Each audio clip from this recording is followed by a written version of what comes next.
And while civilian militias arm themselves to defend the U.S. borders, there's another mildly intimidating menace currently under development by the U.S. Department of Defense's Advanced Research Project Agency.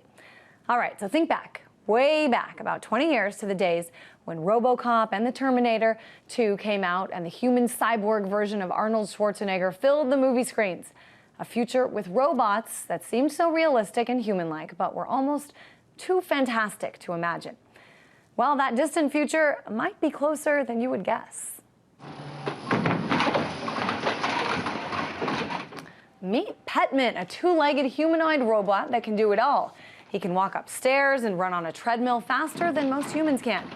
It has all of the physical dexterity of its organic creators, yet expresses none of the fatigue a normal human would while running. And that's not all this bad boy can do. It can climb, carry heavy loads, do push-ups, crawl, and even balance itself to withstand heavy kicks and attempts to knock it over. Are you impressed yet? Well, it can also do all of this during exposure to chemical warfare agents. If all of this isn't creepy enough, the humanoid robot can actually imitate sweating using temperature and humidity controls. Now, chances are this super robot won't be hitting the battlefields in the near future. However, it does add a very complex layer to the direction war has taken in recent decades. As we all know, war has transformed through the years. Gone are the days of soldiers fighting in the trenches.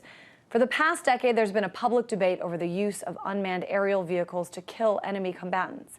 And now, possibly sooner than any of us would have imagined, we could be sending humanoids out to do our dirty work, taking lives, but risking none of our own.